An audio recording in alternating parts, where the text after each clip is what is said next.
Hi to guests. Mr. Kitten says hello to the guests. So why don't you guys introduce yourselves and tell us a little bit about your channel and who's on it. Yes, hey, so I'm Ryan.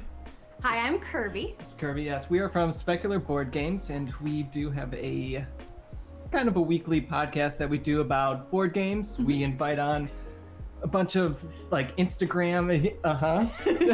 That is fantastic. Yep. I think this is actually gonna be our second recording now. I did an oopsie. I was a dingus, and my audio didn't record. But yeah, we kind of invite on guests and just chat a random topic for the week, and it's always board game related. Mm-hmm. Yeah, we do it on YouTube, and then we have just some stuff we do on Instagram too, mm-hmm. of the board games that we play.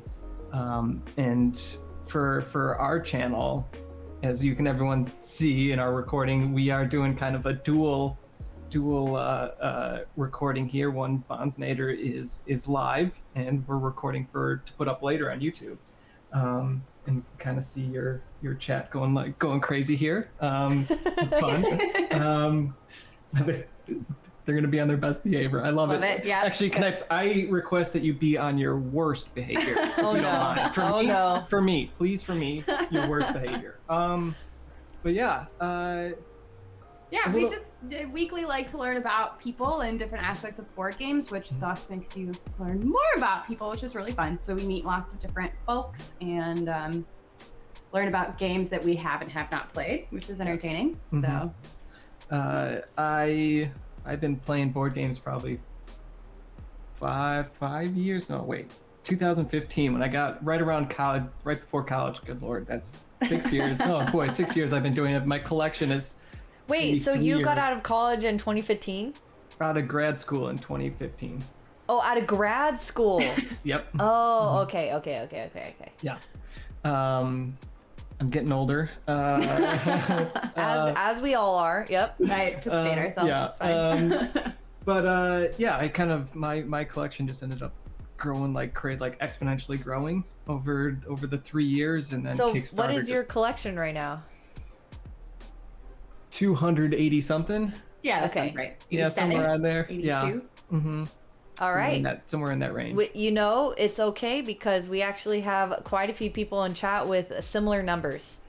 So you might have actually found your new community here. Love it. Yes. And yeah, we definitely talked a little bit last time about taking care of your board games. Yep. Yes. Respect. The respect. All about respect. Yes. That's right. Is there any BGA members in chat right now?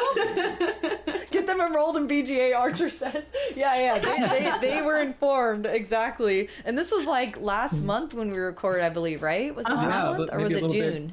It might have even been June. Yeah. It could have been. Mm-hmm. So since then, I actually was able to rehome some of my games. I've already sold 5 or 6 of them, and I did that on Monday. It took me 3 hours to reorganize my shelves. I have 2 small stacks of maybe about 12 games or 15 games on the floor right now that don't have a spot on the shelf, but everything else has its own place, and including expansions, I think I have 99 games. Oh, that's exciting. That's a very good number. Mm-hmm. Yes. I think I have. Well, okay. To be fair, I'm fairly new. I've been playing board games since April, and I have 8. Yeah. Or so. So we're getting started. I far have not invested in a shelf, so that tells you something. But we're getting close to running out of space. But wait a minute. You have 8 board games, but how many board games do you play that aren't yours? Oh yeah, no. More than 8. So all of his. Yeah, so I feel like that makes it a little bit easier for you because you're actually saving a lot of money.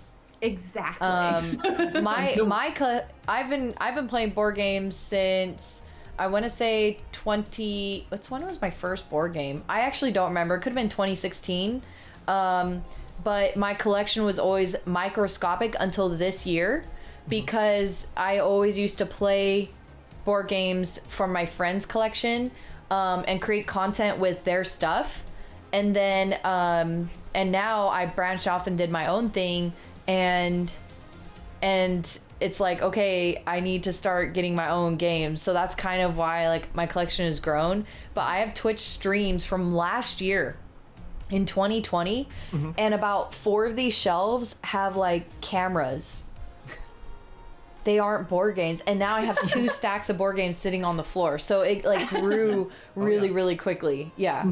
I'm expecting it to happen at some point, but for now, it doesn't have to. You kind of started how I did too. It was pretty slow, and then all of a sudden, when I found Kickstarter, that's when it just skyrocketed. Okay, see, I have funded one person's Kickstarter game because they're also a Twitch streamer. I wanted to support them. But it was a print and play, and it was like an $8 backing, so I did that. So that technically was my first Kickstarter. There you go. Real quick, Ryan is in chat. Ryan from Specular Board Games, all the bad behavior. That's right, please. Yes. 2 a month is a good cadence, Justar says, for board game collecting. And Archer says, give them the BGA brochures. I need to make it. Oh. Lord, I don't know what it means. I don't use Twitch. I like that. They don't know what just happened, which was really funny. So Meeple, thank you so much for gifting a sub to Ryan. Ryan, welcome to the Bonsai fam. If you don't know what Twitch is, but you do have an account here, you now have access to the amazing Bonsai hype emotes, the Kaipo heart emotes, along with many others, and you don't have ads, which is the best part. Because I hate ads. So welcome. and for so emotes are basically like emojis that you can use on Twitch on any channel because you subscribe to a specific channel. Gotcha. Oh, very cool. Okay. Yeah, I had Twitch. I watch maybe some various video game stuff. Okay. And I don't do it too much, but yeah. Which video games? Mostly just WoW. Sometimes okay. Sometimes Dota when they have the their big international tournaments. Yeah, they do have tournaments on like the Twitch. I think Twitch actually hosts them sometimes. So yeah, that's cool. Yeah, I recently started playing New World in closed beta. I got some codes for free. I didn't have to pre-buy it, and then I got 4 codes to give away. So I gave away to most of the people I met here on Twitch, and we all started playing. 2 of them I already knew, and now closed beta ended, and they delayed the opening till September 31. Okay. Or September 30, I forgot when. But because it was supposed to be, right? It was supposed to be August 31. Yeah, that's what I thought. I really want to play that. They announced it, I think, yesterday, the delay. Oh, okay. I'm pretty sure it was yesterday. Gotcha. So I'm sad, but at the same time, they probably needed the delay anyway. It's not surprising. Yeah. How is the gameplay of it? I listened to Bellular talk about it. Okay. He likes it. I have never played a MMORPG before. This was my very first one ever. I did play a little bit of Final Fantasy 14 online, but it didn't stick. So this game was a lot of fun, and I actually started making some videos with it. Even in closed beta, I was like playing around with the recording and everything, and I was started editing videos for content, and I think that has really good potential for creating content. And the fact that it's owned by Amazon and Amazon owns Twitch, there's some good potential for me to kind of get my foot in the door regarding trying to capture a new audience. Oh, my lands. I don't know what happened to my hot dog raid thing, because that would have been funny if they would have seen that. It's Jamae. Thank you so much for the follow. Reina is raiding with a party of 22. Thank you so much for that. Hello, Twin Flower. Goodness. Hello, everyone. Hello, everyone. Just give me 1 second. My computer froze. Oh, my lands. My computer froze. My computer, here we go. My computer froze on the weather and was like filling up my entire screen. I was like, I don't want to see how hot it is. Sloth, good to see you. Ralph for sure. Ryan says, I was half expecting some sort of delay for New World. Yeah, me too. Ask him what's higher, their playtime in WoW or the amount they spent on board games. Ooh, WoW that's for a good him and question. board games for me. Yeah. Okay, WoW. okay. I mean, I've been playing WoW for 15 years. To be fair, I guess when you talk to me intermittently, it will be WoW. It just depends. It's like, every now and then. I actually, 15 years up until just last month when I canceled my subscription for WoW because... Wow, that's a big step. It's because of... Have you heard of what's going on with Activision? And yes, I have. I'm just like, just morally, I don't know that I can support this until they get things figured out. And you know what? You can put your money somewhere else, and there's Yeah. lots of other places to use your money for gaming. So you can still game. It can just be in a different form for now. And perhaps Exactly. Guild Wars. I'm sorry, Guild Wars. Oh my gosh, Rainy, you made me say Guild Wars instead of New World. What did you do? No! So Raina, who just rated us, was playing Guild Wars 2, and Raina's like obsessed with Guild Wars 2 and like can't stop talking about it all the time. And now, like, I read the word Guild Wars 2 instead of New World. Oh my gosh. People's like, join the dark side. One of us. See, we have like a cult over here, like, oh my lands. And Cytonic, I did see your comment about the YouTube ads. I hate ads. I absolutely hate them. I don't want to listen to them ever. I will leave a channel if I have to watch ads. Like I'm so, that's probably why I don't watch a lot of YouTube now, because I'm not going to subscribe for YouTube Red, and so I'm like, no, we're not going to do this. I'm watch Twitch. It's like if I sub to someone, it's free the whole time. Yeah, I mean, yeah, I definitely am not going to give YouTube money, especially when, I mean, I listen to a lot of like political commentators and stuff on YouTube, and they get really screwed by YouTube's algorithm, and Okay. so it's just, YouTube's not a great company in general, but Well, I actually don't know much about that. And I'm not going to speak ill or good of Twitch right now because they have their own issues too. But I feel like we're all just kind of like little people trying to make it up the ladder, and we're like struggling. And then you have all these big corporations that do whatever they want, and we have to mold to whatever they're doing no matter what. And that's just how it is. yeah. So it's kind of sad. I don't know why I'm laughing. Yeah, it's just a tough one to kind of work your way around, but I do see you guys on Instagram, and you guys have a wonderful Instagram. I'm you. always surprised. You guys only have about, what was it, 1,200 followers? we are almost up to 16, 1,700. 1,700? Yeah. You guys have 1,700, but you guys are having over 100 likes or even more every single photo. I just can't believe it. So congrats to you guys for that. That's right. You're getting that reach out. That's a really good ratio for amount of followers. Yeah, I mean, we just try to put out regular stuff as we try to play every Tuesday. We do at least try to get a game in. Yeah. Try to do one from the Shelf of Opportunity. Yep. To keep narrowing down that huge list of games that I own but have yet to play.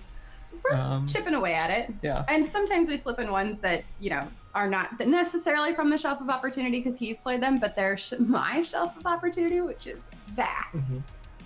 Okay, so what games, I can't call it Shelf of Opportunity because that's like denial. As the BGA leader, to accommodate everyone, we call it the Shelf of Unplayed Games because it's such a neutral term. It's like, so like I used to call it Shelf of Denial, and then people are like, Shelf of Denial, Shelf of Shame. Yeah. And people were like, no, we can't do that.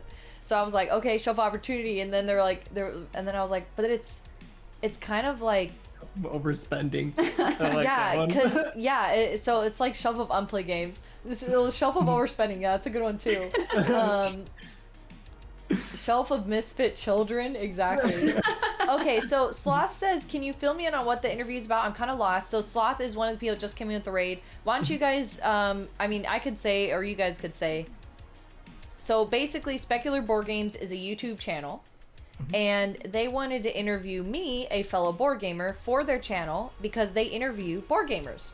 And we actually did a similar interview back in, I believe, June. I don't remember.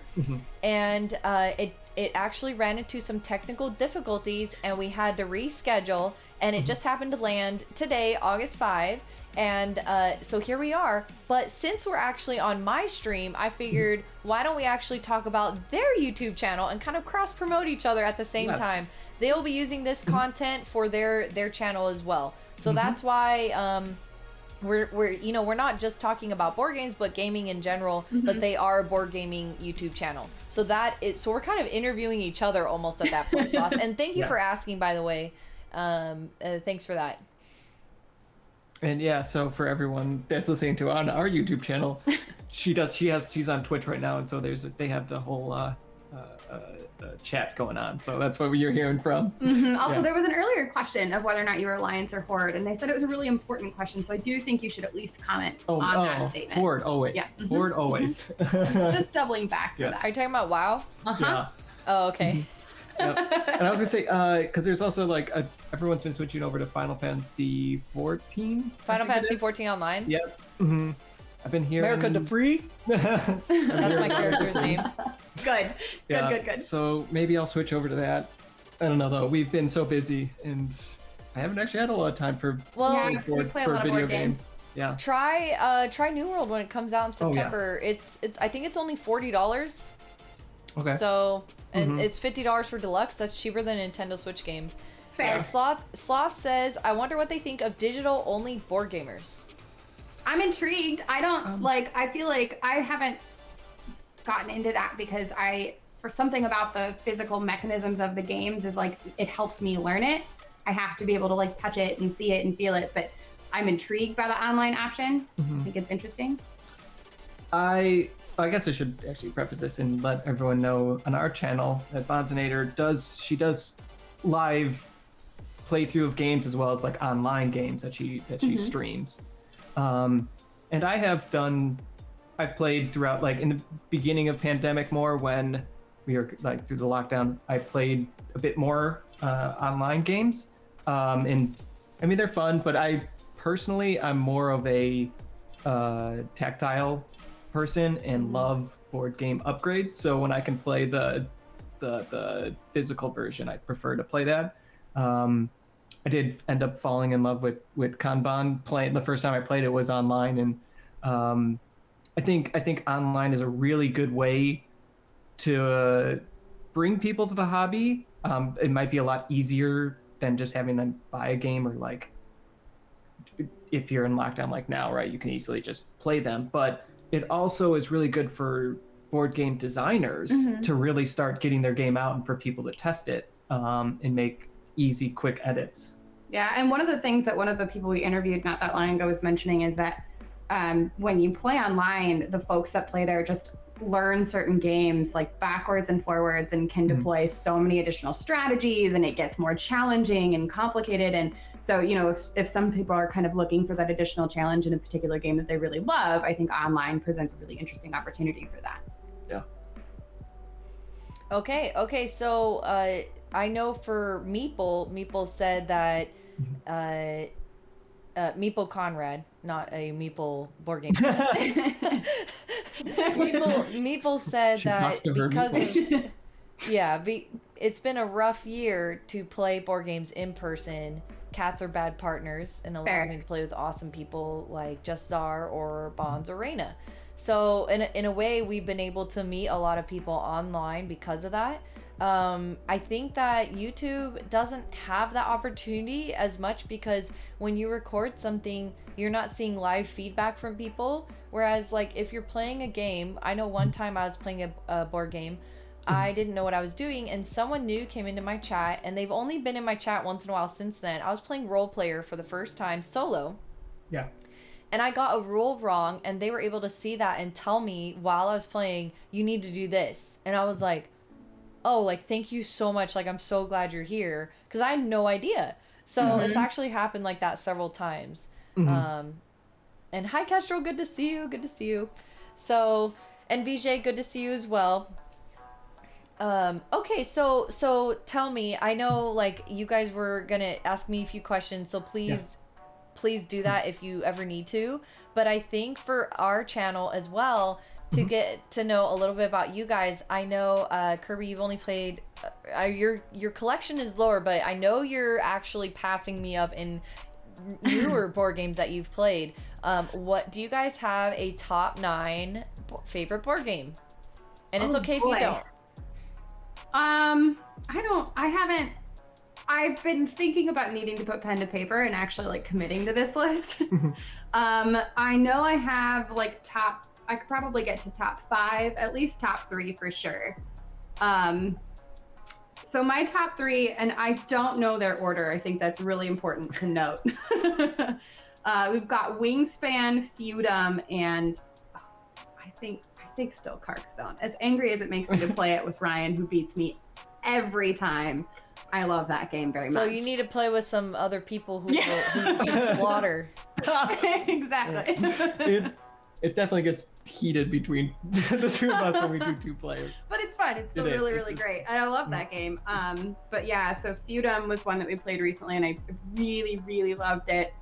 And I love Wingspan every time I play it. And I actually, so we played the Gallerist recently, both 4-player and 2-player. And I think the 2-player version of the Gallerist is probably in my top 5. Apart from that, I would have to really sit down and think about like all the games that I've played. But so there you go, 4. We've got 4. I mean, that's great that you have that many already, that just off the top of your head. And something I noticed you said is your favorite 2-player, or if at 2-player it's in this category.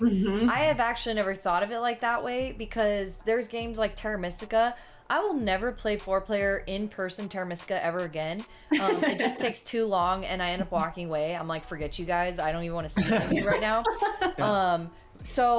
But maybe at like a 3-player or 2-player, even online, where it's automated AIs, you're playing against AIs where it's a lot quicker, it could bump up in my like favor. So. Yeah. Yeah, that's fair. I mean, because even the 4-player, I just didn't enjoy it quite as much. It's still a really fun game, but it's not fun enough that I'm going to be like, yes, let's do that again. Whereas 2-player, I'm like, cool, absolutely, I would sit down for a 2-player game at the Gallerist again. Yeah. Okay, and what about yours? Mine, yes.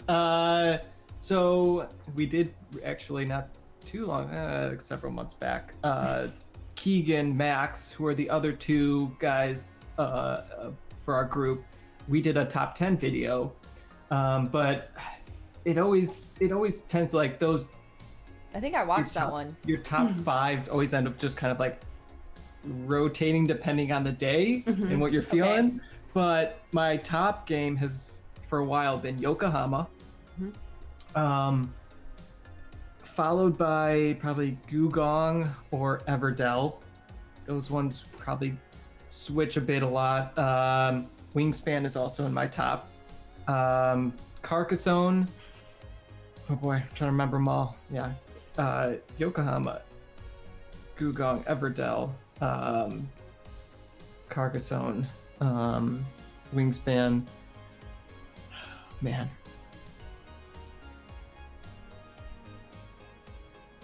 Hey, that's pretty good. Gugong is my number 8. That's the one game of that list I haven't played yet. Okay. No. Okay. Haven't played it yet. It's so, for those who are unfamiliar with some of these, Yokohama, one that I have found fantastic at all flavor counts, all the flavors. The player counts, 2 players is a really interesting, just like puzzle route building almost, but it's a worker placement in its essence. You're putting down your little assistants, but throughout the different boards and locations, and then your president moves along those where those assistants are, and it's like you need to drop them off for like future turns so that you can kind of create this path so that your president can move and do those certain actions. And it just becomes about a very efficient route building on that one, because with 2 players you're not going to really be blocking each other as much, whereas you start getting higher player counts, there's going to be more locations, but now there's everyone's president is around, you got everyone's assistant, so you're trying to avoid having to like pay other people to be able to like move through the space, and so like it becomes a lot more like in your on the fly trying to decide what you're doing, and it's a little less like planning multiple moves out ahead. And it I think it works fantastic. Like the game changes a bit, the feeling of it, but both feelings that you get from playing it I found have been really fantastic. Also, I think it's Cytonic mentioned they feel like an imposter because they lean more towards card games. I forgot about a game that if you like card games you should check out. Heroes versus Villains. Heroes and Villains? Heroes versus Villains? Heroes right? And Villains. Heroes and Villains. Yeah. That's the one. Yeah. It's a really, really good card game, and you basically get a bunch of, kind of preset decks, and you have these characters that can be either heroes or villains, depending on how you want to play them. And they have like a game power that changes whether or not they're a hero or villain. But it's really fun. It also allows for mixing the characters and creating your own decks, which is interesting. It's quick paced. You can play it with 4-player, 3-player, 2-player. But if you like card games, it's certainly a game you should check out. It was really, really fun, and one of the earliest games that I played, actually, with you guys. Yeah, Aww, it was on. memories. Yes, and it's interesting because you can do like a 2v2 or like a free for all, and it's basically just any TCG type game, right? Where you're just trying to beat the other people, trying to deplete their deck. Before, yes, and I will say, Cytonic, also that when we say board games, we're talking about tabletop games, board games, card games, dexterity games. You know, card games, I believe, is almost a genre in the board game world. Yes. And it's just easier to categorize everything as board games. I will say a board game company just came out with Horatius Pocket Edition. It is a miniature card game. So that's an example. I went to a board game convention in Vegas in 2019 called Dice Tower West. It was the very first one. And this is now the trophy that everyone gets if they're first in chat. It is the Nevada State Champion Skull King, Dice Tower West, March 9, 2019. And this was a card game competition. So Cytonic, even though you say that you lean more towards card games, you could actually dominate in the board gaming world if you ever went to a future convention, because then you're just naturally good at them. So yeah, absolutely. Yeah, board games just has become essentially a generic term at this point for games that are come played in a box. Yeah, so you can, on a table. You play them on a table. Tabletop essentially, games. yeah, I guess so. I think the older term was tabletop games because it included everything. But it kind of just transitioned to board games. So me Hammer Time says, I learned to play cards as a kid before I learned to play anything else. I think that's a lot of people. That was me too. Me too. All right, so Banz, what card game did you learn as a kid that you really liked? There's two of them. My first one was Hand and Foot using Skippo cards, and I played with all my German relatives, and they only spoke German, so I actually learned a lot of German around the card table. Awesome. And we would play about 3 times a week. And even when I was in college, there was a certain period of time where I would still play 3 times a week at home. So it's only been recently that I haven't been playing cards 3 times a week. The second game that I grew up playing was a betting game called 1, 2, 3 that used rook cards, but it's basically a trick card taking game, and that's why I won Skull King.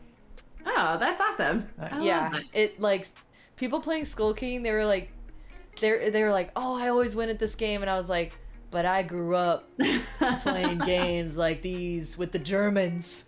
And I made it. I won. So that's like awesome. One of my proud moments. I love it. Yeah, I started with euchre as a kid. Okay. My parents taught us euchre, and then I guess they decided they needed to teach us a game. I had a brother growing up, and so it was just the two of us when we were little.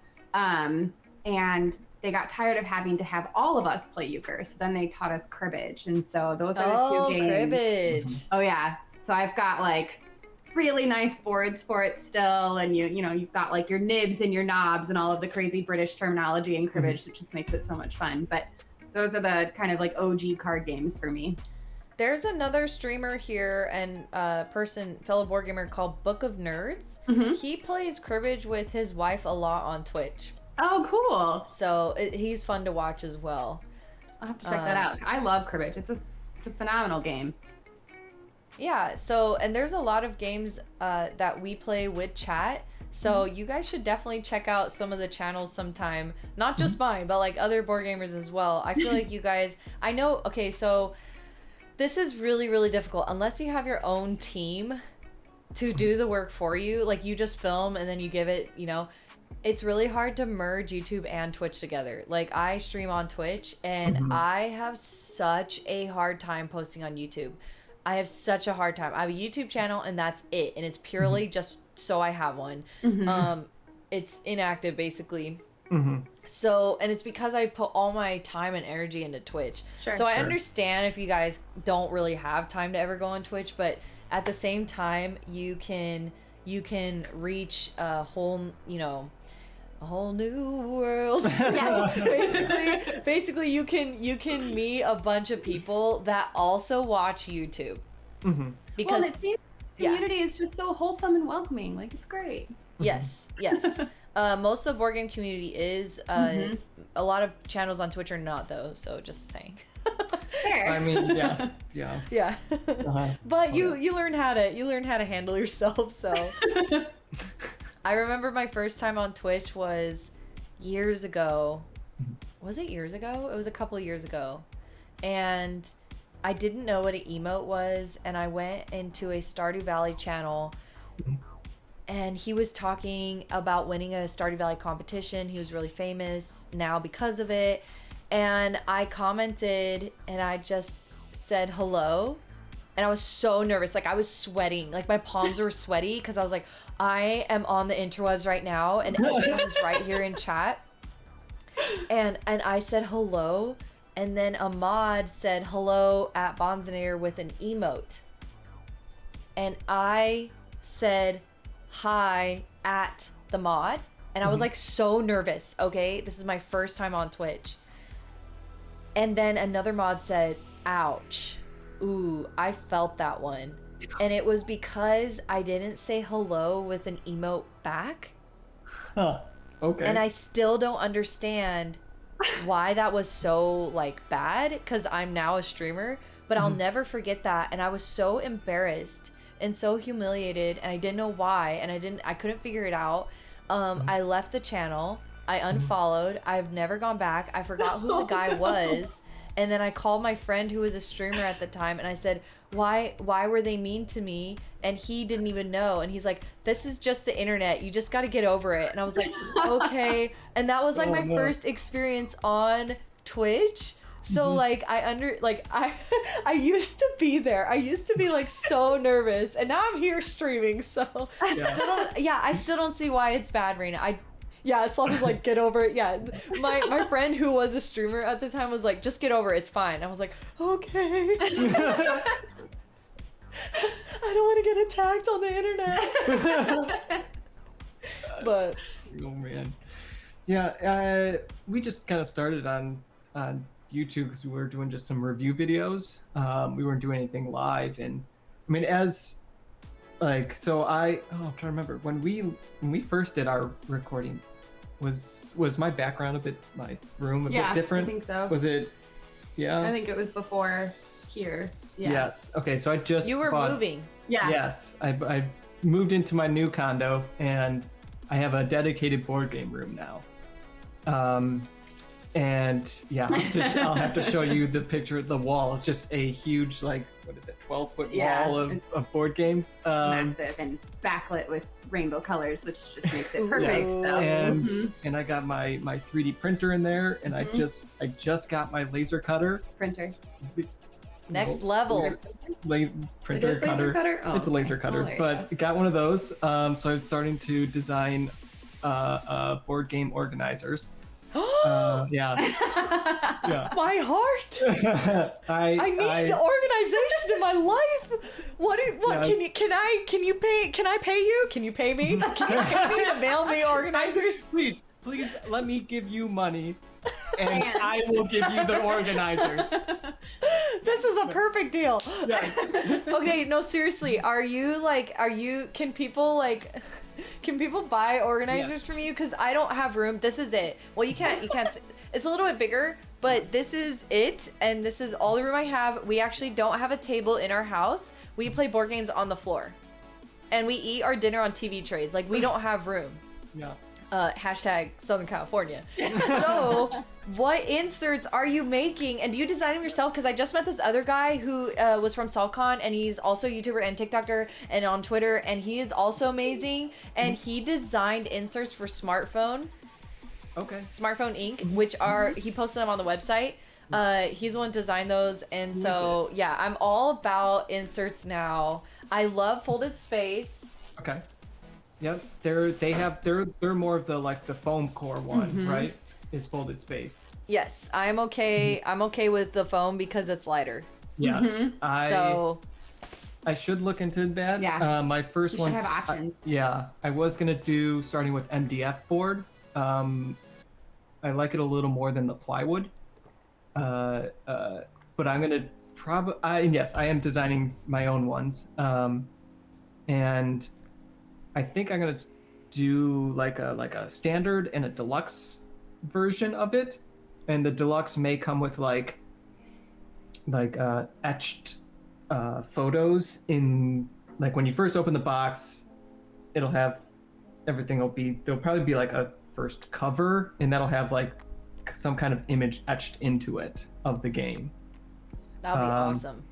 And essentially what it's doing is I wanted all the organizers to make it so that when you flip the game on its side, nothing will shift around. Which is one of the biggest pains with the existing organizers for so many games. Yeah, some games they just shift around still, even with organizers. And I want to make sure. And you've got Yes. Yeah. That's a big thing. But the first game that I'm doing is Taverns of Tiefenthal. Okay, you need to go to Master Goblin Games Instagram. I just posted a picture of the Tiefenthal insert. I think I did it yesterday because I just played with it on Sunday and it had the inserts. It's amazing, and I'm actually gonna get the game. Okay, yeah, it's pretty fun little deck builder. Doing beer and and there's a new expansion coming out for it. Slot just says BGA. Yeah, but will your inserts fit the expansion? I reached out to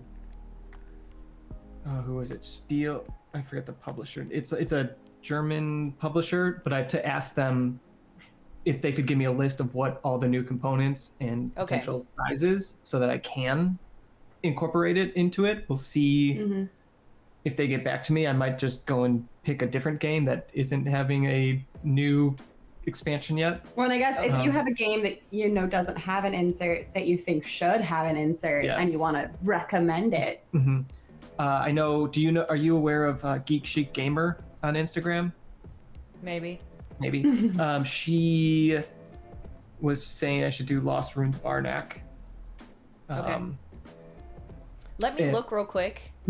And one moment. Reality, have a good night. If you're already gone, have a good night. Have a wonderful day tomorrow. Good luck with Stella Cytonic. Okay. There was my mic is right here. Sorry. I almost like face planted into the mic just now.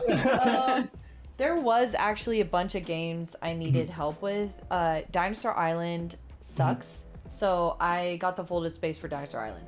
Yeah. Barrage also needed help, but I got the fold space for Barrage. And then how is Merv? I have Merv, but I need to open it and see. Well, let's find out.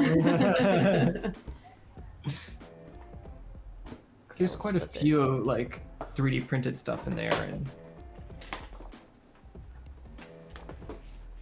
okay, so with Merv, you have it's gonna need an insert. Yeah. Because there's two of these, and then the inside just looks like that. Yep. Okay, and I do have that game, so I can check out Merv. Yep. Maybe I found and the game. Merv is a newer one as well, so I'm sure you could get some sales off of it.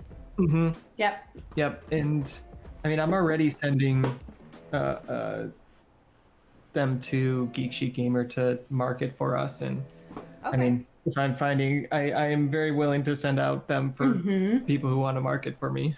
But I will be selling them once I get going. I want to say Lost Ruins is right here. Do you guys have Lost Ruins? I don't, but I believe Max or Keegan has it. Okay, yeah. That one I could see definitely having one. Yeah. Here's Gugong. Have you thought about Gugong? Gugong should have an insert. Like there was No, it's exactly like what we just saw with Merv. is that the retail version? What? Yes. Why are you? Yes. Why are you saying it like that? I say like no. I say because the deluxe version does have a incredibly nice insert. Well, some of us don't partnered. have that. Make it for the retail. Yeah, I version. did. There we are. Okay, I should have said that. I have not seen the. I should have said I just not. I've never opened the box for the retail. That I just thought. Is that the I just retail version? I hate you both. Czar says someone made a nice vacuum plastic one for Merv, but it ships from Europe. So I'll definitely support you for Merv. Okay. And then they said at Ryan. Yes, Cool. I lost the chat and it will screw up my recording, so I don't want to touch it. That's fine. That's fine. I did some things and I screwed up. You know what you could do? Do you have Twitch app on your cell phone? Ooh, Yes. There you Turn go. down the volume. Turn down the volume, and then go to my channel, and any new comments will start generating. Yes. There So you make go. sure to Cool, turn cool, down the cool, volume. Ooh, Kelly added a photo. Turn down the volume. Yes. Oh, I don't know if I have Twitch on my phone. Maybe not. But you'll have to let me know when people at me. But yeah. So I'll be starting that. But so. This is Lost Ruins. Oh yeah. Oh yeah. Oh yeah. That needs. This one. is. That And is a you know, lot. I do unboxing videos for my own sanity because I like to rage, and I have seen better boxes. I'm gonna say that with Lost Ruins. Yeah. That's fair. There's better stuff out there.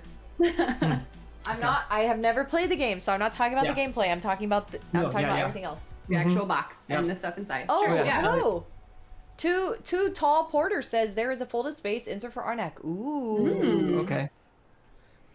Good to know. However, we will pay money for, specular board games inserts or Yes. the game is amazing. I can't wait to play it.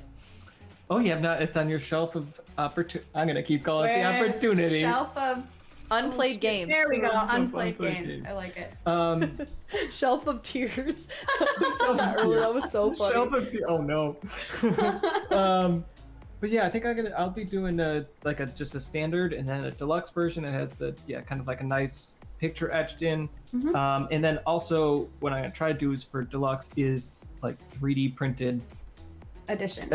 additions to it. So like with taverns, I was gonna actually like 3D model and print the first player beer bottle marker and the little moon Like mug. and the mug, some of the schnapps resources, and then like the little moon tracker for the rounds for the deluxe versions. And I actually just successfully did like an upgrade for Feudum, the barrels that you put the sulfur in.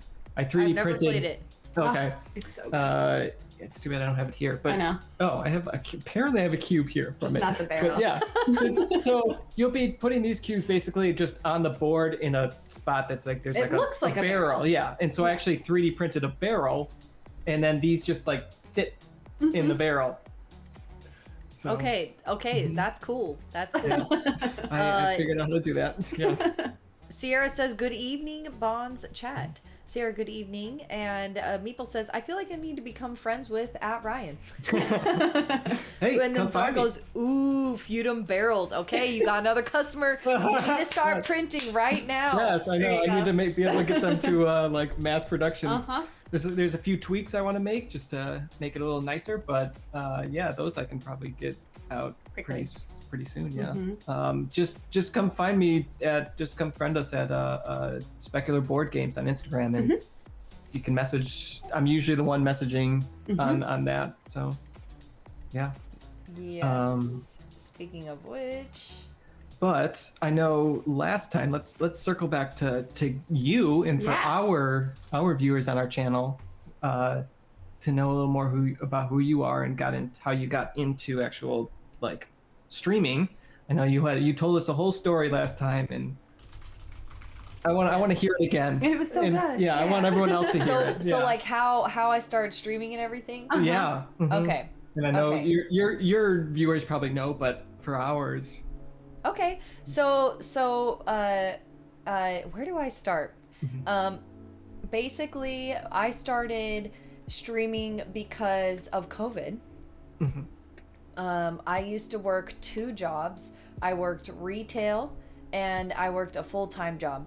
And the full-time job wasn't enough to pay my bills.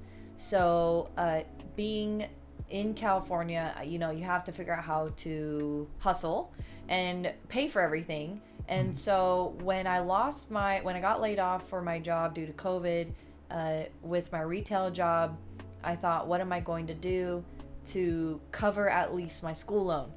And I started streaming because the Christmas before 2019, my nephew, Olmec Guru, actually gave me a Stream Deck, XL Stream Deck, which is like super expensive and super fancy, and was like, this is what you need to stream the Nintendo Switch. And I was like, oh, this is so cool. Okay, thank you. And then we tried to stream with a Stream Deck, and you cannot. Oh, no. It was the wrong piece of equipment. Oh, no. But then he also bought me this huge light. Like, it's the light I still use right now. Yeah. And I'm using the Stream Deck right now. And he was like, you have no excuses. You need to start streaming. And I know you can do it. And I was like, okay. I don't really know how to use a Stream Deck to stream my Nintendo Switch, but let's try it. Come to find out, we had to go to Best Buy and buy a Cam Link, which is like completely different, but it allows you to input HDMI to your laptop and stream the Nintendo Switch. So I started streaming, and then I lost my job due to COVID, and so I was like, why don't I actually start streaming Monday to Friday? And to a lot of streamers, that's really, really crazy. Because that's like no break. And if you let's say you feel sick, you have to think about the money you're going to be losing. Let's say you go on vacation, you have to think about the subs that you're going to be losing, and you're constantly having to create content after stream Monday to Friday so that you can grow your audience. And it's very taxing, and it can be even depressing, and it can mess with your mental health, and you have to stay strong and you have to keep on going. And it can be really, really difficult. And I'm constantly fighting with my mind of like, stop paying attention to viewer count. Just because someone isn't watching you doesn't mean they don't like you. Like, everyone has their own life, but at the same time, you have this consistent core group of people who keep on coming back day after day. And not only do you help them make their day, a better environment, but then they also make your day a better place, and it gives you, like, it literally, I would wake up every morning excited to stream every morning, Monday to Friday, and then Saturday and Sunday I'm basically off my computer. So I was actually saving up for computer components. I built my own PC. I saved up for 9 months for a PC. So I was saving every single penny, and then I built my own PC over Christmas and New Year's, started streaming on my PC, got a second monitor, finally was able to use my Stream Deck, and then I started raising money for a camera. I was able to fund that within like a week, and then I got the camera, got a better setup there, and saved up for keyboard, saved up for a mouse. Every single piece I've saved up for, and I've been able to do it over time. You just have to be really patient, and you can't quit. And then I started, the whole time I would actually edit clips after stream, and I would post them on Twitter and Instagram. I suck at TikTok. I'm really, really trying to be better, but TikTok and me like have a love-hate relationship. YouTube drains my soul. So, and it's because I'm putting all my energy on Twitch. So maybe if I wasn't streaming on live stream, I'd pour my energy into YouTube. And I've maybe taken, besides like straight up vacation where I'm like gone, I've maybe only taken 3 days off. Wow. So That's wild.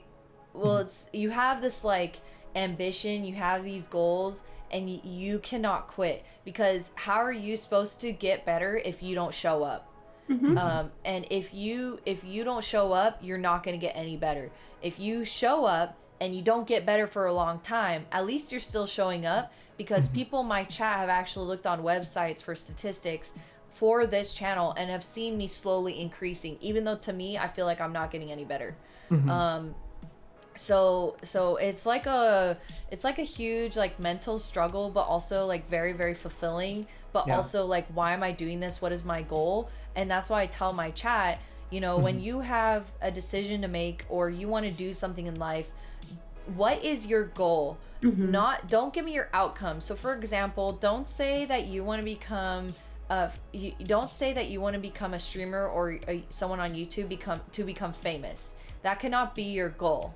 That is a result of the hard work that you put in. Don't say that you want to get rich. That is another result. So what is your goal? Why are you here? And if you figure that out and you keep your mind and your focus on that, viewership won't bother you as much. Not making your monetary goals every month won't matter as much, as long as you're not relying on this to pay your bills. And then also, like, I tell people who ask me, like, I'm like, you really shouldn't try to do just streaming to pay your bills, because you can't rely on people to do that for you when you're not at the $1 million level. Because if people don't donate enough money to you and you can't pay your cell phone bill, you have to get another job, because it's going to become very stressful, miserable, and you're not going to want to stream for fun anymore. You're going to want to stream for money. And then honestly, if you take a consistent retail job, sure, it sucks and you're getting underpaid, but you have a consistent paycheck every 2 weeks. So for me, I still have my full-time job. I got laid off on my retail, but I make enough to cover what I lost doing retail. Because at the end, retail wasn't scheduling me enough hours. So it actually worked out for me, but I don't rely on this for my full-time job. Sure. The other thing I just want to say is, sometimes I would spend, and you guys, I'm sure you guys know how this is, you spend hours editing a video and you just want to die. Like, you're so done with editing, like, you're like, I hate this, and then you post it and you get maybe like 5 likes or maybe 15 views, you know? And you're like, why am I doing this? This completely sucks. Just give me a vacation. I don't want to be here right now. I see you laughing because I know you feel this, or you felt this before. So that's how I feel all the time. Like, people in my chat are complaining a lot. Like, they hear me complain a lot. Like, I gotta go edit this video that's gonna, like, literally last night I edited a video that was only 17 or 18 seconds and it took me an hour and a half. Dang. It's on Twitter right now. Okay? So I was doing that, and I have been doing it Monday to Friday, every single time. Just get some out. Do a picture of, do a screenshot of something. Just get something out there, okay?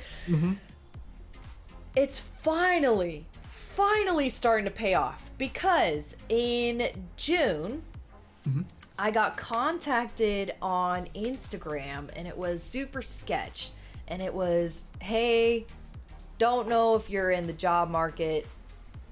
I have an opportunity for you if you're interested. And I was like, this is spam. This sounds sketchy. And I was like, yeah, sure, email, Banzainator, blah, blah. And then they emailed and it was legit. And I was like, you gotta be kidding me. And I emailed back and it was legit. And it was a job offer. And I couldn't believe it. And this is actually around the same time I was doing the interview with you guys. Yep. Yeah. And I started on July 12th being the manager for social media and public relations for a new board gaming company. And I couldn't believe it. Very nice. I couldn't believe it. Yay! Congratulations. Thank you. Yes. So I've been doing that for not even a month. Yeah, almost a month already, but not yet. It'll be August 12th. Will be 1 month. How do you like it? So far, so good. Like, it is very overwhelming. I will say that. The person who owns the company was like, why are you stressing? It's okay. Like, you're stressing too much and you don't need to stress. And I was like, there is so much I need to do. Like, so like, there's honestly so much. I actually started a TikTok for them, and every day I'm like, I hate TikTok. I hate TikTok. And then I'll like make a TikTok, and like the one I posted 2 weeks ago blew up, and I was like, now I gotta keep on making TikToks because it blew up. And so like it actually got like 220,000 views, and I was like, wow. yeah, I know. I was like, what is going on here? So I have to like keep on making TikToks now, and but yeah. Who is it for? What's the Master Goblin Games? Master Goblin Games. What's and their... the TikTok is Master Goblin Game. Okay. The Twitter is Master Goblin. And I know this because I manage them. Yep. They also have a YouTube, but we have no videos up yet because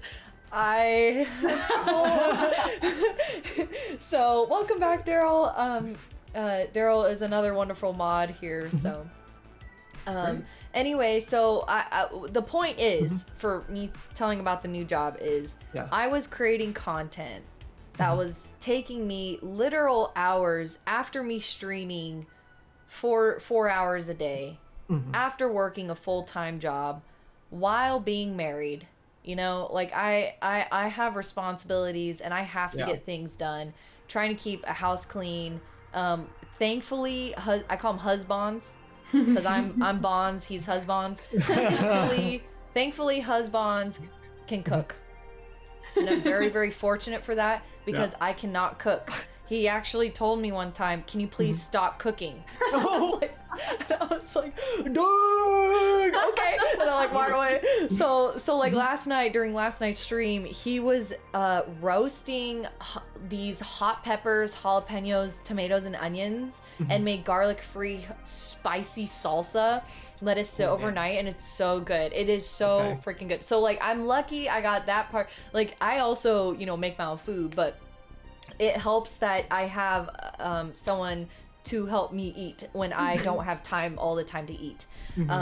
So like trying to get everything done and editing, literal hours every day, only getting what I think is low viewership or low likes or whatnot. My Twitch viewership keeps on going down. Like, what's going on? Like, why am I here? What is the purpose of life? Why, should I just quit? I can't quit. I have to do this. I have to do that. And it's like so stressful. And then it paid off because I got a job offer. And now I'm finally getting I'm having companies reach out to me to help them with their games regarding like streaming them. So like Herbaceous Pocket Edition is by Pencil First Games, and they'll be on my stream at the end of this month. And then there's someone else who this is their second board game produced, and we're going to be streaming it with them next week. So that is where digital board gaming helps because they have Tabletop Simulator, and we can kind of play with the people, and chat can ask them questions, and they can answer them. We had Sierra actually Sierra is in chat right now. There's a really cool game coming out. There's 2 of them called Astrominers, and then Beyond Humanity's Colonies, and then Beyond Humanity's Astrominers. We actually streamed Beyond Humanity's Astrominers a couple months ago. We're actually going to be streaming again next week, and that's all on Tabletop Simulator because they actually don't have the physical board game produced yet. With COVID, of course, everything just as you guys know, like the board game industry is getting hit hard. Oh yeah. Do you guys have any insight on that actually? Because I don't know too much about it. So, freight costs are going up like crazy. And they just went up again. Yeah, and it's getting harder and harder to actually get like dates to get shipments out.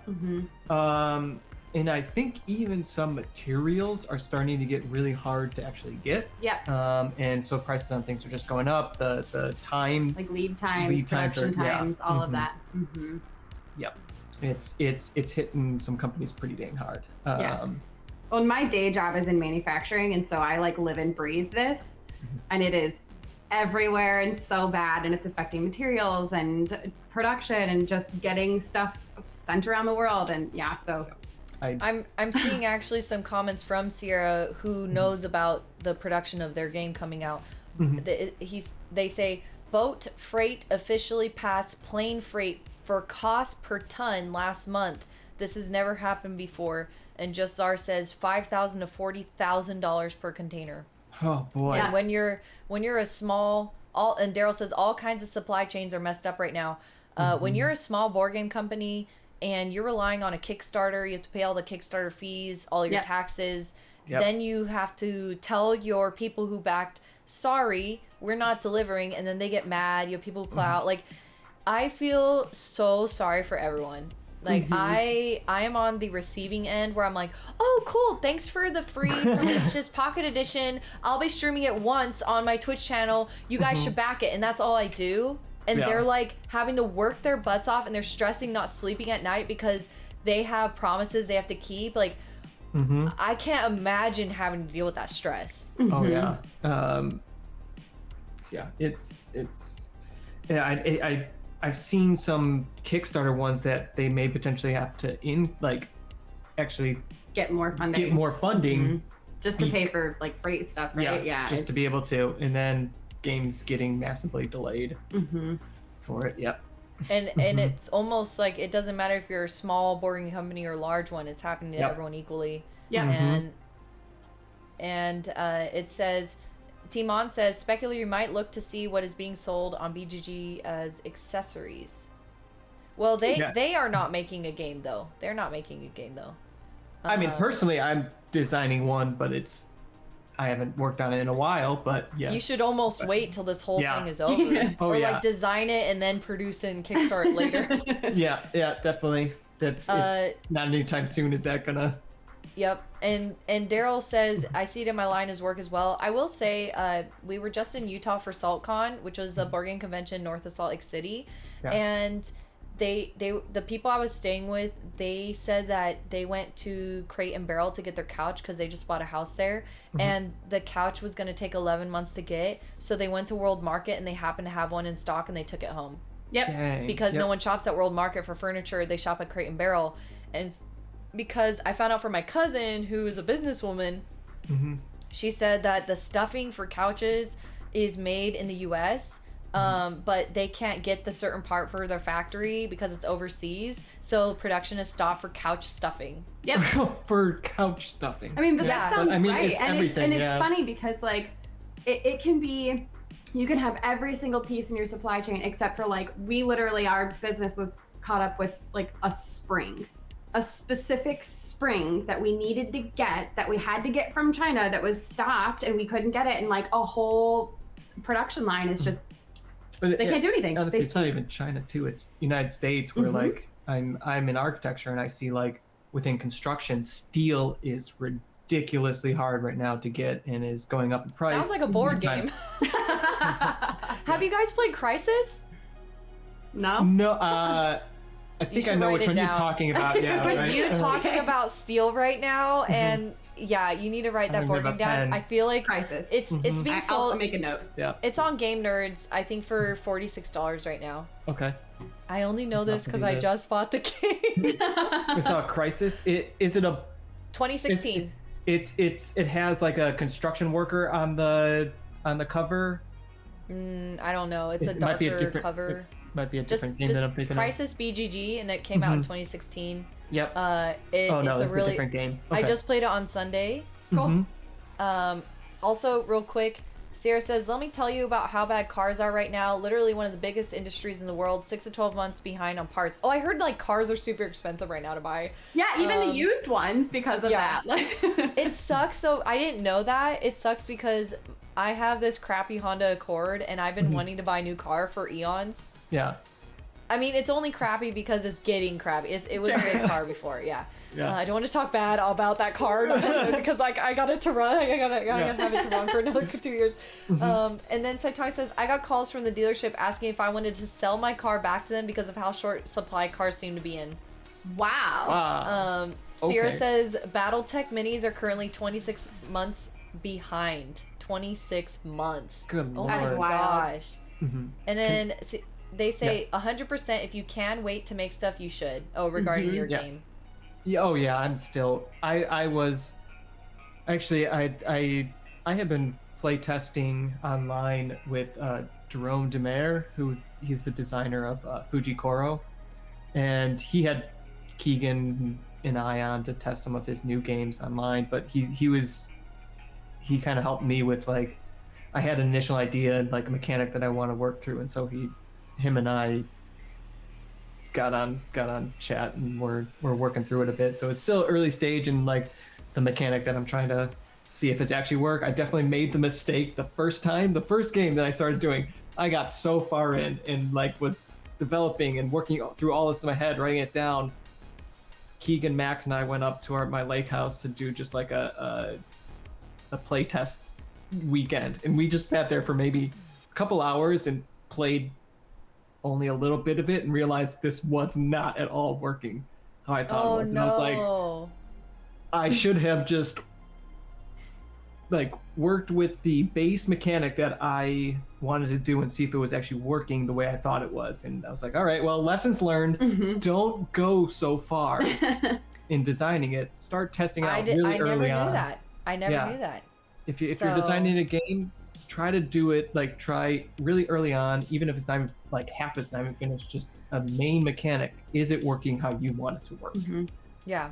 Because you could just end up scrapping all of it because it doesn't work.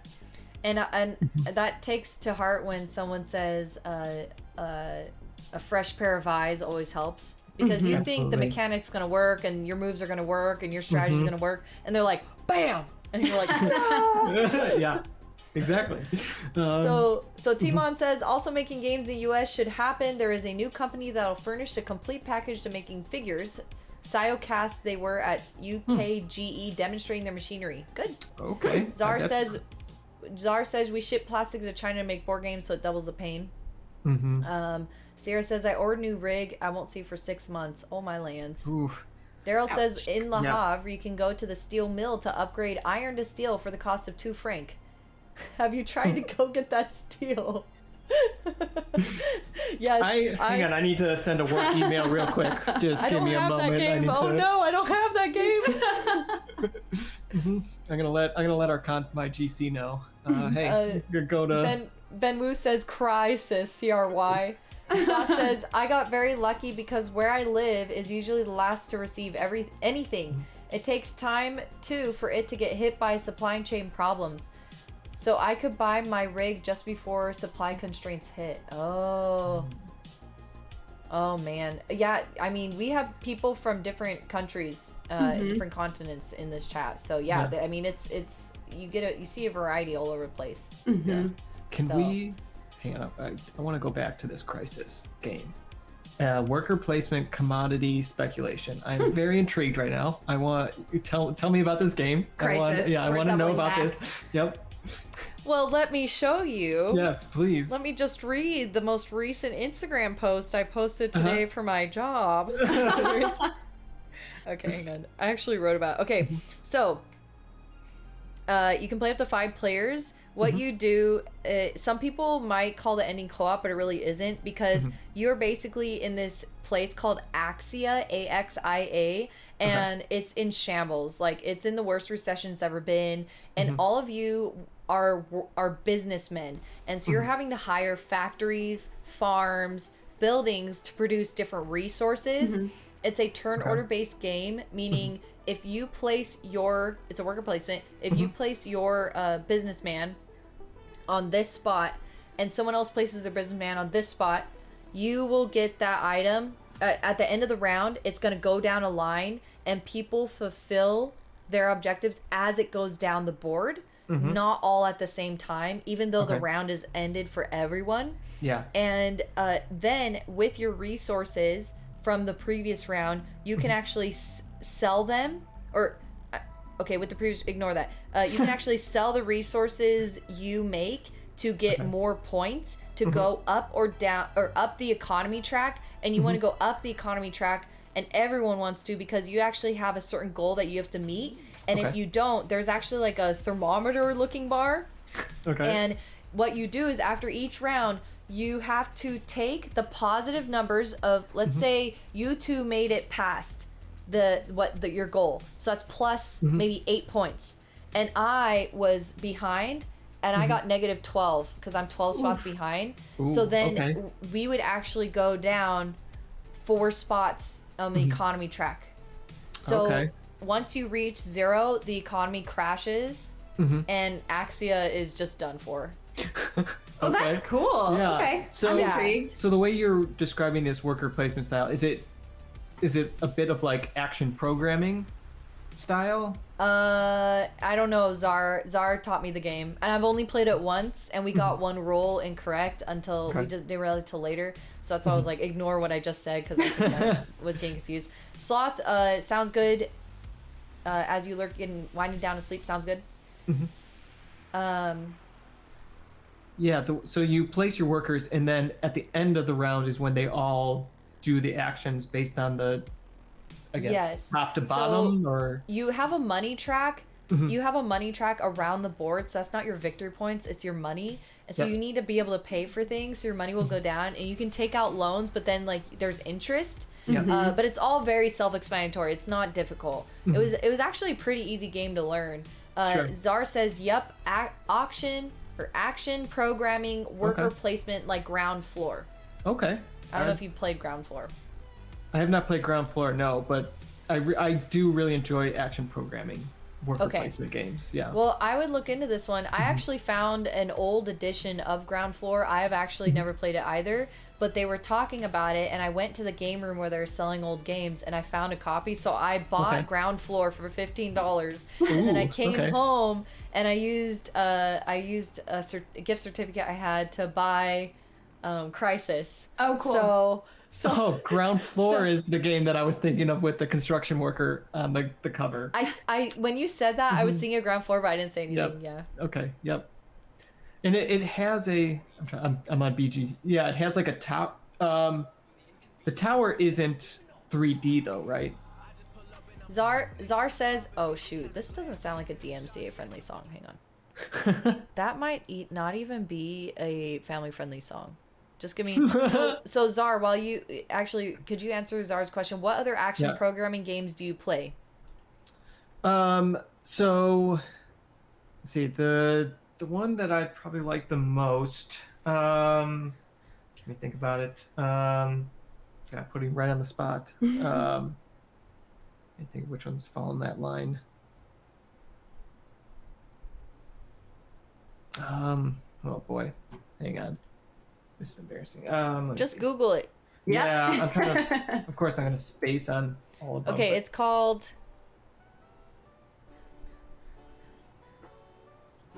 It's called Action Programming Games. Yeah. Let me see.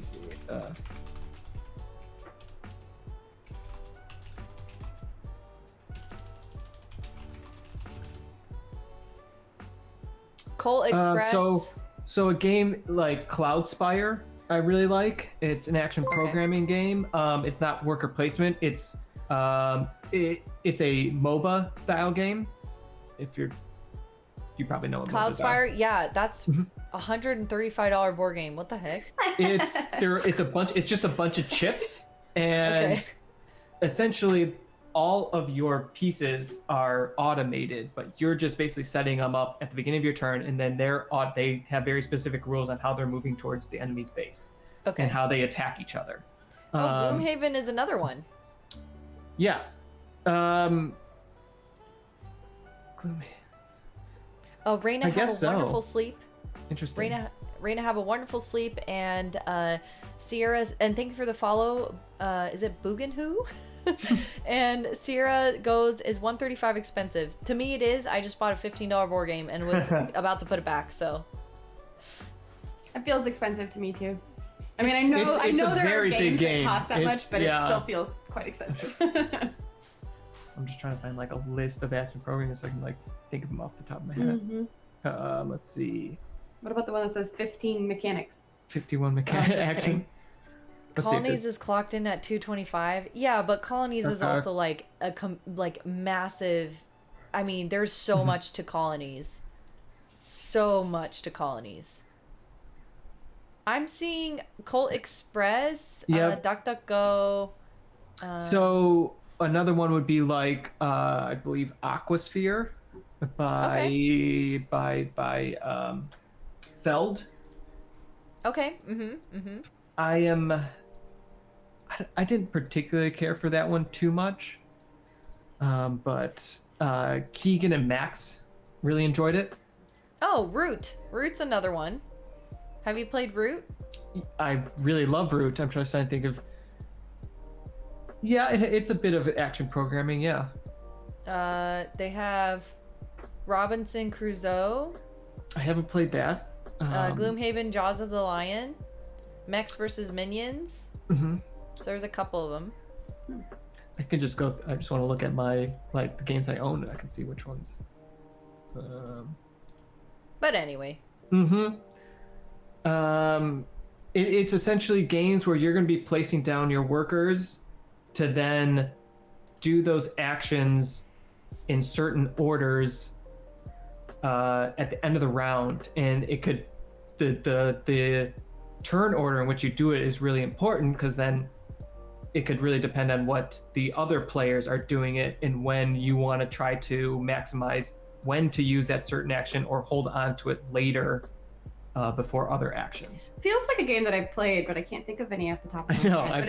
I've played quite a few, and games like I that can't. before. Huh. Yes. No, let's say Brush, but it's not.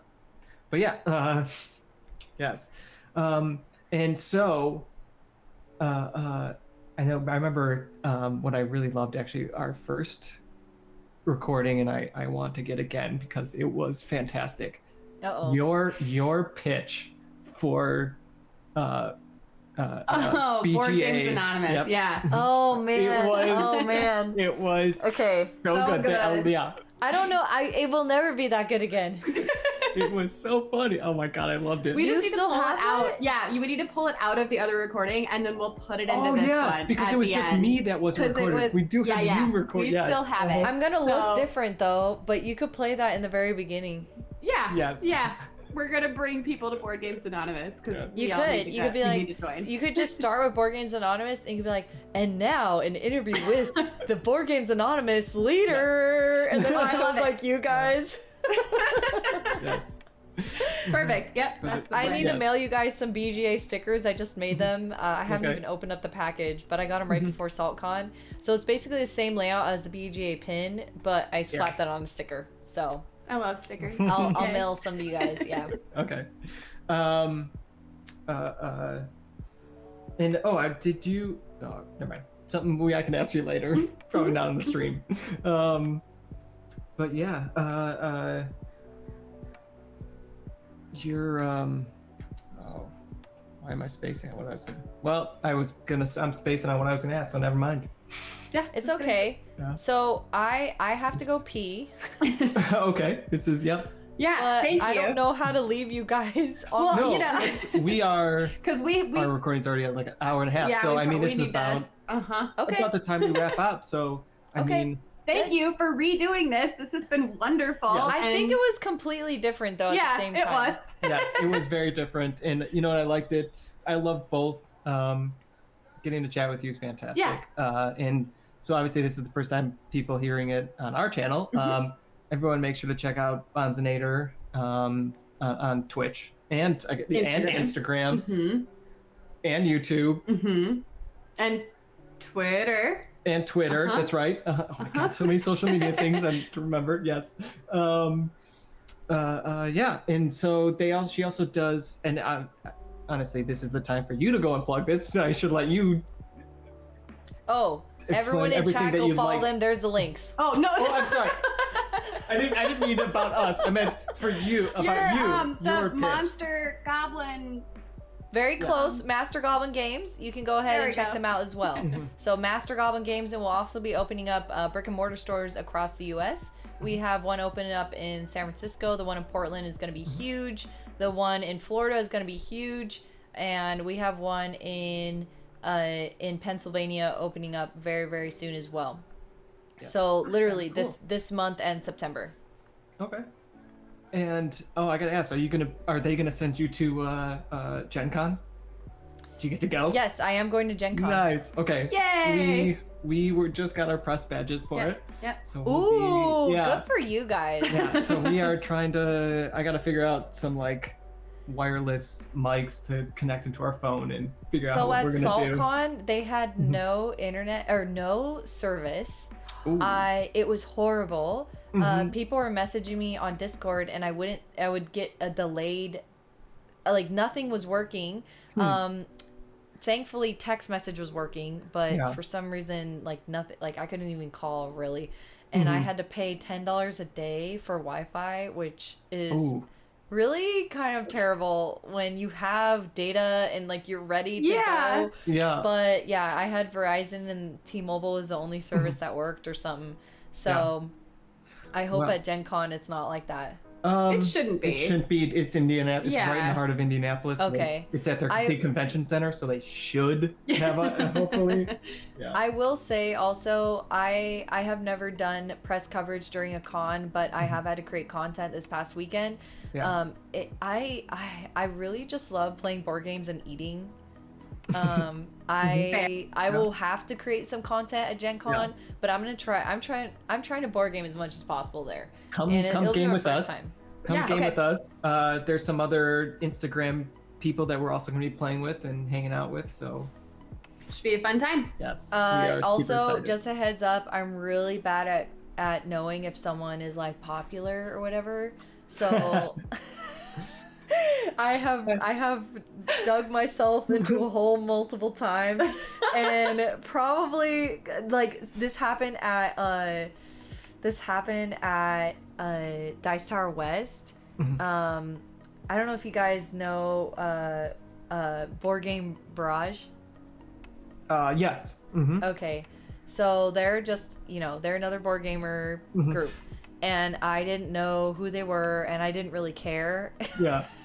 Which is not the best thing to do. Like, I should have paid my respects, right? Because they did their due diligence, and I was like, okay, they're like, oh, we're this and this, and I was like, who? And I was like, oh my gosh, like why am I acting like this? But I didn't know, honestly. So I pardon me if you guys are gaming with some like huge Instagram people, and I'm just like, I don't care.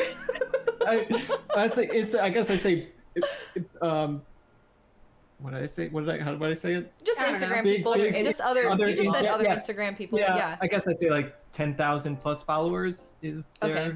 I guess that's what I consider. Like, I'm like, oh, they're big. They made it to 10,000. I don't know. I guess that's. That's an achievement because you can swipe up.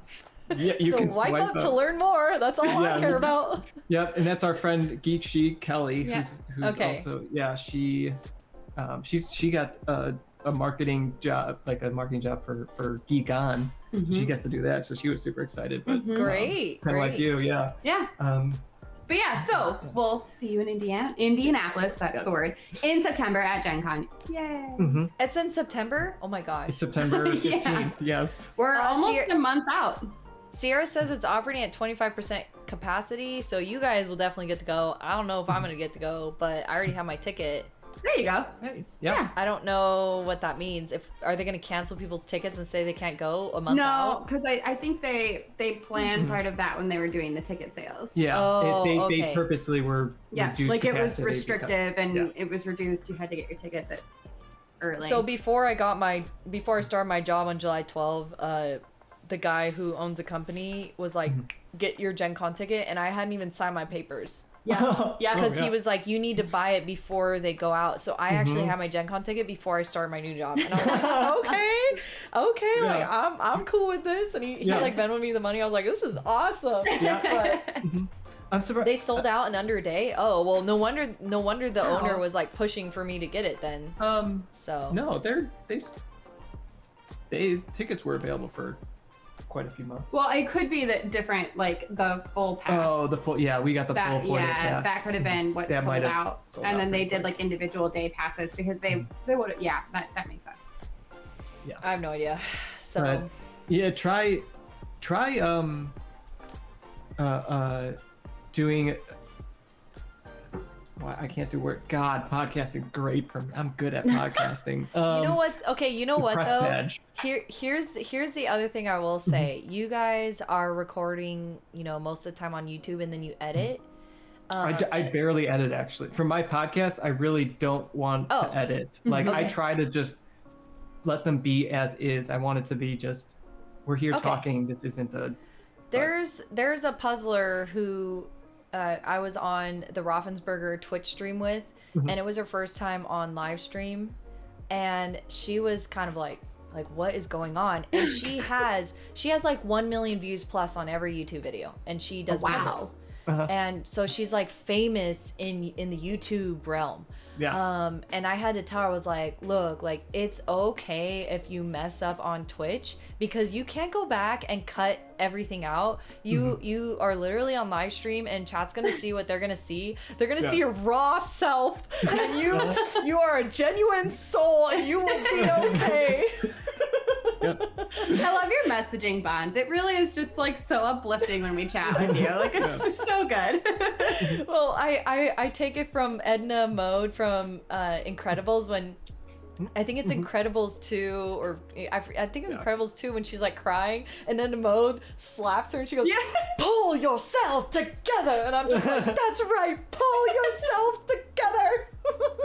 You see this like short lady like slapping like Elastigirl, like that. That is like my spirit animal. So love it. Yes. Edna Mode. So thank you guys so much for hanging out and being on Twitch. And I would love to play a game with you guys sometime online. Maybe maybe TTS. Actually, TTS is probably better for us. I know it kind of sucks sometimes, but it actually has some really good ways of playing the board game and streaming on Twitch at the same time. Yeah, awesome. Definitely. So it'll be fun, Maybe and then we get could into Twitch. Well, if anything, you could use that content for YouTube channels. So I totally try to overlap one thing to make as much as possible. I understand that. So all right, well, we'll have a good one then, and good luck with editing. If there's anything else you guys need, let me know. I'm still going to be live streaming after this, chat. I'm still live streaming after this, so I'm not leaving, so just DM me on Discord. Cool. Sounds good. Banz. Well, all right. Okay, have a good one.